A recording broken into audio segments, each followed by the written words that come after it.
Eu pedi que o Marcelo fizesse a leitura antes, porque é uma leitura bem extensa, então o nosso tema vai ser bem resumido, fica mais fácil para passar agora o nosso tema. Lendo esta passagem, me chamou a atenção esse texto de Jeremias, um texto bem isolado, um capítulo inteiro tratando esse assunto, e é interessante. E ele fica bem apropriado nos dias que vivemos, nossos dias contemporâneos agora, porque se aplica a Bíblia em qualquer época ela serve. No Antigo Testamento tem lições preciosas que podemos aplicar também dentro do nosso contexto atual que vivemos hoje. E o tema é, faça você a diferença, ou faça a diferença. Interessante ver a dificuldade que nós temos hoje para ver pessoas que fazem diferença diante da sociedade, que marca a sua presença e deixa registrado a sua presença de uma maneira assim que possa impactar a sociedade. Mas antes de passar para frente, vou entender um pouco o texto sobre esse povo aqui, sobre esse agente que está falando aqui, sobre os recabitas. O nome é diferente, não é conhecido, porque não se fala sobre eles, tem que ler o Antigo Testamento para, às vezes, tirar algumas coisas do Antigo Testamento. De repente, num belo dia, aparece em uma caravana em Jerusalém de um povo estranho, bem diferente. Um povo nômade, como se fossem ciganos, né? Fugindo da perseguição, da guerra, como o texto descreve. E esse povo chamava a atenção pela maneira singular de viver, bem diferente, os seus costumes, né? E de repente chamava a atenção do povo. E eles realmente não deixavam ser influenciados por ninguém na sua conduta. Eles faziam, onde eles estavam presentes, eles eram diferentes. O que eu quero trazer aqui, não é que nós temos que viver agora em tendas, não é isso, não entenda mal. Mas os princípios estabelecidos para essa gente, que aprender dos seus antepassados e levar isso muito a sério. E eles levavam realmente assim, e era inegociável, como disse a Marli. Isso era inegociável para eles, o que aprenderam. Interessante que eles eram diferentes no meio da multidão. A multidão grande de pessoas, eles eram diferentes. Hoje é o contrário. A igreja está sendo engolida pela multidão. De repente, nós nos sentimos mal ser diferentes e nós tentamos nos adaptar para não ser diferentes, porque achamos que fica impróprio ser diferentes, e tentamos adaptar, ajustar de acordo com a sociedade. Que nos dera ter macabitas, né? Recabitas, nos colégios, no trabalho, na sociedade, nos negócios que fazemos, para fazer a diferença. Trabalhei com o Senhor, ele me contou algo que me chamou a atenção. Ele, quando morava em Minas, ele era um menino, aprendeu, fez o primário, sabia já fazer conta e escrever, somar e dividir. E tinha um armazém, ou chamava venda lá naquele lugar, então tinha que achar alguém que era um pouco mais estudado para cuidar da venda. Dos secos e molhados chamava isso. E ele então ficou o rapaz, homem de confiança, onde vendia tudo em atacado, daquela venda, vendia saco de açúcar, saco de farinha, saco de sal, lá tinha jabá, tinha de tudo junto daquela venda. Então o patrão tinha que viajar para alguns dias, ficar fora da cidade, do seu lugar, do vilarejo, e o menino então tinha que cuidar da venda, onde se anotava no caderninho o fiado, para quem vendia a prazo, até vender os porquinhos, vender a sua colheita, poder pagar as coisas. E antes de viajar, ele deixou algumas ordens. Disse o seguinte, olha, você, aqui está no caderno, as anotações para quem você pode vender fiado para as pessoas. Ele sabia que era o nó cego da cidade, que não pagava do lugar, da linha lá. Você pode vender fiado aqui para fulano, sem exceção, pode vender para todos os cristãos que moram aqui. Ele citou, tinha uma igreja lá, daquele lugar, não vou citar o nome da igreja, que era uma igreja que estava assim, em ascensão, crescendo naquele lugar, tinha chegado o evangelho naquela região. Para eles pode vender para todos eles, pode vender, sem exceção. Os crentes aqui podem vender para todos eles. Você já pensou se pudesse falar hoje dos evangélicos hoje? Pode vender para todos eles, sem exceção. Um dia que no comércio, não vou citar o comércio, mas uma moça me mostrou uma pilha de duplicata que estava lá e disse, entre eles daqui estão aqui os mais fervorosos da cidade que estão aqui, que não pagam suas contas. Isso não é fazer diferença. Isso é uma vergonha para o cristianismo, onde mancha o evangelho.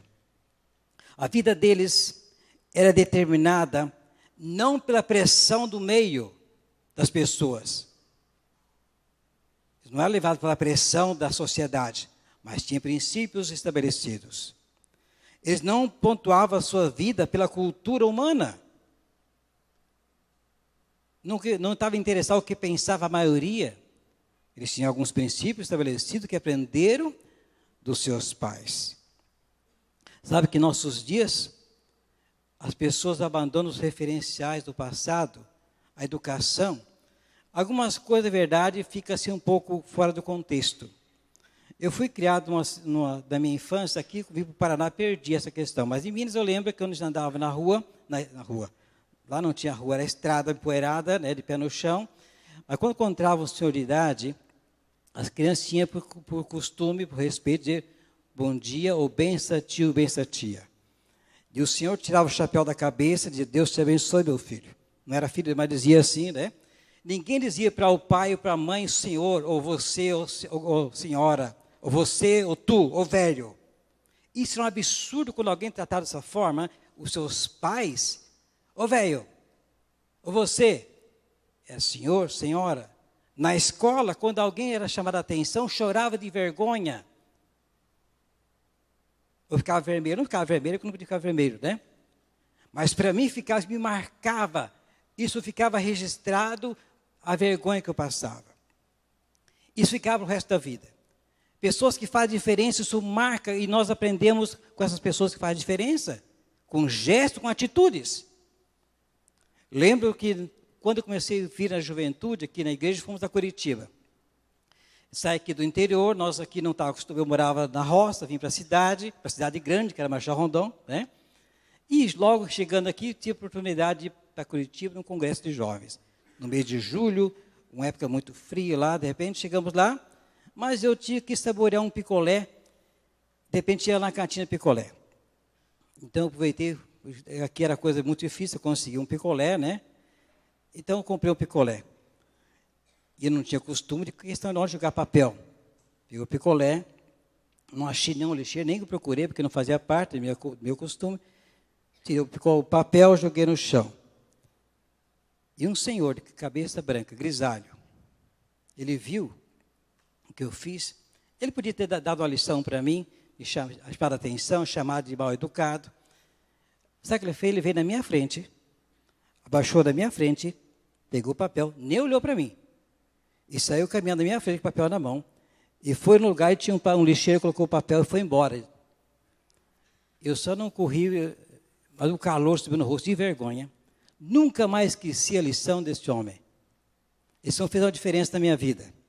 E se ele tivesse me xingado, ele tinha causado minha antipatia, o ódio, porque talvez ia ficar muito envergonhado diante das pessoas ali em volta. Mas ele me ensinou algo precioso. 10 para esse vovô, 10 para esse homem.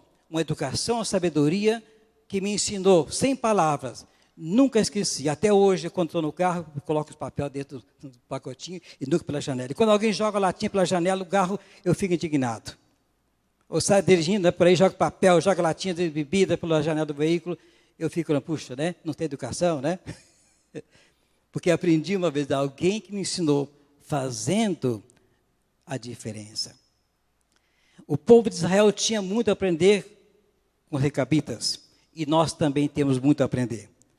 Fazer a diferença, meus queridos, não é apenas dizer, eu sou evangélico. Hoje é moda ser evangélico.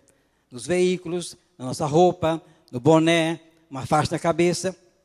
Fazer diferença, na verdade, é mexer com a vida das pessoas. Marcarmos a vida das nossas famílias, dos nossos descendentes, no trabalho, na escola e na sociedade. Isso é fazer diferença. O que vamos tratar hoje à noite aqui, aprendendo da vida dessa gente. Como podemos marcar nossa geração? Como podemos marcar nossa geração? Se todo mundo faz, e como eu posso fazer diferente? Sendo um povo que vive sob a influência divina. Essa deve ser a nossa marca. Não ser orientado pelo que pensa a sociedade. Os recabitas não viviam sob a influência da multidão. Eles tinham princípios estabelecidos e não ouvia o que dizia a multidão. Jeremias também não vivia sob a influência da sociedade. Jeremias era um homem da cidade, não era do deserto. Jeremias era um homem da cidade, mas, no entanto, vivia também um homem de uma vida correta, sem ser influenciado pelo meio, pela sociedade a qual ele estava vivendo. Os recabitas também passavam por várias cidades, eles andavam, eram nômades, igual os ciganos, eles iam de cidade em cidades. E é interessante que eles não se deixavam ser contaminados pelas práticas que não prestavam. Eles mantinham seus princípios, aonde estivessem, eles deixavam a sua marca para a sua conduta, da maneira que eles aprenderam. Eu creio que nós temos um desafio nos dias de hoje. E nosso desafio é viver sob a influência divina. As pessoas vivem hoje sob a influência das massas. Quando eu falo da influência das massas, é o seguinte: todo mundo faz, então deve ser certo. Você já ouviu aquela frase do Pelé, né, que dizia, se a voz do povo é o quê? Pode falar mais alto. É a voz de Deus. Ele dizia sempre, se é a voz do povo, então é a voz de Deus. Que mentira! A voz do povo, a voz de Deus. Um absurdo uma coisa, né? Vai falar isso aqui, né? Não é verdade. Porque a maioria pensa de uma forma, não significa que isso é a voz de Deus. Vamos ter cuidado. As pessoas vivem sob a influência dos números. Por exemplo, se um livro faz sucesso ou vende milhões de cópias, porque deve ser certo. Se Paulo Coelho vende milhões por aí de livro, né, por aí, então deve ser certo. Faz sucesso no Brasil e lá fora. Inclusive, eu vi uma vez uma reportagem na Rússia e dando autógrafo famoso, Paulo Coelho. Gente, então vamos tomar cuidado, porque faz sucesso não significa que é uma bem, vamos aproveitar. Tem muitas pessoas postando por aí mensagens de Chico Xavier. Palavra bonita, toma cuidado, quem é Chico Xavier? O espírita, o médium espírita. Agora vão postar as mensagens como se fossem mensagens bíblicas por aí, né? Não significa, porque é popular, que nós temos agora aceitar tudo, engolir tudo, dizer que isso é bom para nós e vamos passar para frente. O que tem regido a nossa vida é Deus, a cultura ou a sociedade? É bom perguntar uma vez, o que está dirigindo nossa vida? Vamos colocar em prática os princípios baseados na palavra de Deus. Como podemos marcar a nossa geração? Sendo um povo determinado a fazer a vontade de Deus. Interessante que Deus chama Jeremias e dá algumas instruções para ele. Interessante. Deus queria ensinar alguma coisa para esse povo. Aí, de repente, envolve os recabitas. Chama Jeremias, olha, faz uma festa aqui no templo, e coloca o seguinte, serve vinho para esse povo aí. Deus sabia que eles tinham princípios. Interessante, queria ensinar uma lição para o povo de Israel. E serviu, convidou eles ali para a comunidade dos recabitas, para estar presentes. E interessante que no almoço, lá no templo, né, colocou a bebida à vontade, tinha vinho à vontade, um cardápio muito bem feito. Ele está aqui, igual vocês podem tomar à vontade, está o cardápio, está aqui o vinho. Ele disse assim, não, nós não vamos tomar vinho. Não beberemos vinho. Porque nossos pais ensinaram, lá no passado, que não devemos fazer isso. Aparentemente não tinha nada de errado. Mas são princípios estabelecidos. E eles encheram as taças, imagina, deve ter ficado assim, hein? E eles disseram, não, nós não vamos beber vinho. Por quê? Porque o antepassado deles deu uma ordem. E esta ordem eles levavam isso a sério. Esta é uma lição que Deus quer nos ensinar, meus queridos. Os recabitas tinham sua vida orientada pelas recomendações de Recabe, que era do seu antepassado. Diz o texto, aí fala para Jeremias, o meu povo não me obedece. Fala com eles de madrugada, fala com eles todos os dias. Eles não me obedecem. Os recabitas sim, mas meu povo não. E Deus quis mostrar para eles, olha, está vendo? Essa gente aí, eles seguem à risca os ensinamentos do seu antepassado, mas o meu povo não leva a sério a minha palavra. Que tristeza, eu acho que Deus olhava, viu a diferença, ficou muito chateado com tudo isso. Deus quer encontrar recabitas nos nossos dias de hoje. Ele procura. E quem são eles? Quem são as pessoas que Deus procura hoje para colocar como referência, para fazer diferença na sociedade? São pessoas que estão dispostas e determinadas a fazer as coisas de acordo com a vontade de Deus. Deus procura crianças, jovens e adultos que ainda estejam dispostos a fazer a diferença. Deus procura pessoas que conduzem suas vidas por uma ordem de Deus, que procura basear nas suas promessas e não na pressão das massas, o que pensa a maioria por aí. São pessoas que se mantêm de um modo singular, sem ser levadas pelo modismo da sociedade, mas mantêm uma conduta. Não quer dizer que você tem que viver fora da realidade, um antiquado, não é isso. Quando fala andar do modismo, você tem uma conduta normal na sociedade. Não ser um escândalo, não ser uma coisa que provoca um vexame. Você pode se vestir como gente normal, ser jovem como qualquer outra pessoa, sem ser provocante, sem ser um escândalo para a sociedade. Do que falamos, do que fazemos. São pessoas que são orientadas pelos antigos mandamentos de Deus e não pelos comportamentos atuais. Hoje se fala muito do crescimento evangélico no Brasil, na América Latina. Mas muitas vezes nós percebemos o que acontece por aí. Um grande pregador diz o seguinte, fala dos grandes shows evangélicos, de grande massa por aí. Ele disse, ele citou o exemplo seguinte, vou falar porque ele falou. Alguns só vão lá pela euforia, não tem diferença, vão no show evangélico ou no show do Luan Santana. Sabe, do mesmo jeito. É tudo só adrenalina, não faz diferença. Que diferença está fazendo a música em nossas vidas? Os cantores hoje, só vou cantar em tal lugar se pagar tantos 80 ou 100 mil reais cada show.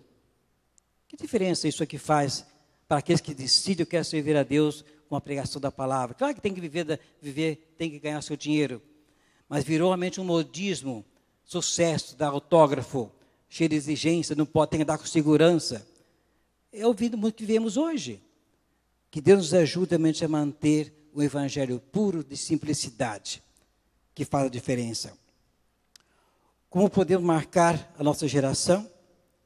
Sendo um povo que permanece num relacionamento com Deus. Os recabitas mantinham um relacionamento com aqueles que consideravam pai para eles. Eles mantinham um relacionamento com aqueles princípios, aquele ensinamento que para eles isso era fundamental. Agora eu pergunto, você que conhece Jesus, que teve uma experiência com Deus, como está a sua amizade com Ele? Como está a sua caminhada com Deus? Faz diferença? Eu já mencionei aqui esse exemplo, vou citar mais uma vez aqui, para concluir. Numa universidade tinha um professor muito exemplar, assim, que chamava a atenção pela maneira de ser, pelo seu carisma, pelo seu carinho, um homem muito querido na universidade. E os alunos ficavam intrigados com a conduta dele, era diferente. Um homem muito amável, um homem de maneira assim, brilhava seu rosto, uma coisa diferente. Certo dia, alguns alunos esconderam o seu escritório, tinha uma cortina, tinha um esconderijo assim, ficaram escondidos para ver o que ele fazia em secreto. Fizeram tipo uma brincadeira e ficaram lá no escritório escondidos atrás de uma cortina. Ele chegou no seu escritório, naquele lugar da universidade, ele sentou, abriu sua Bíblia, leu o texto bíblico, como fazia todos os dias, que eles não sabiam disso. E no final da oração ele disse o seguinte, fez uma oração e disse assim uma palavra assim, bem assim, quando falasse com um amigo. Senhor Jesus, a nossa amizade ainda é a mesma. A nossa amizade ainda é a mesma. Eu creio que vai fazer diferença esta amizade com Jesus. É manter esse relacionamento com Deus todos os dias. ao levantar, do seu caminhar. E muitas pessoas dizem, eu tenho que ficar tantas horas por dia, até dão um relatório, eu fico tantas horas por dia de joelho orando. E fica se gravando do que fica, eu jejuo tantas vezes por semana. Eu confesso que eu não fico tantas horas por dia de joelho orando. Mas muitas vezes saí de casa para fazer visita, muitas vezes, Deus, eu estou indo fazer uma visita. E eu não sei o que e o Senhor vai me dirigir. Lembra que certo dia, saí para fazer uma visita em direção à Nova Santa Rosa, chegando na Copagril. De repente, antes da Copagril, como se tivesse uma voz, volta e volta na outra casa, na casa do irmão Ciro. E eles não sabiam, mas eu senti no coração, como se algum impulso, dizer, volta, faça o contorno e vai lá. E quando eu chego na casa do irmão Ciro, a falecida irmã Neiva estava em desespero, pedindo, tentando ligar para a igreja, ninguém não conseguia ligação, que era só o telefone fixo aqui, e tentando fazer ligação para cá. E quando eu estava indo com o carro, isso aconteceu. E várias vezes eu tenho tido experiência como essa, sair do escritório, um momento lá, deixar tudo e vou a tal lugar. E depois senti que Deus estava dirigindo. Eu creio que Deus nos dirige dessa forma. No seu trabalho, na sua máquina, o que você está fazendo, você dirigindo o seu veículo, você pode estar em comunhão com Deus, em sintonia com Ele. Permaneça com Ele todos os dias. Quando eu falo de Deus orar sem cessar, não é que você tem que ajoelhar no seu emprego, não é isso. Você pode fazer seu trabalho normal e estar em espírito de oração e falando com Deus, pedindo a direção de Deus. Que Deus ajude a nós. Eu também, é a minha oração todos os dias, para que eu possa fazer diferença na sociedade que vivemos. Que Deus abençoe. Nos dê sabedoria, discernimento para fazer diferença. Amém.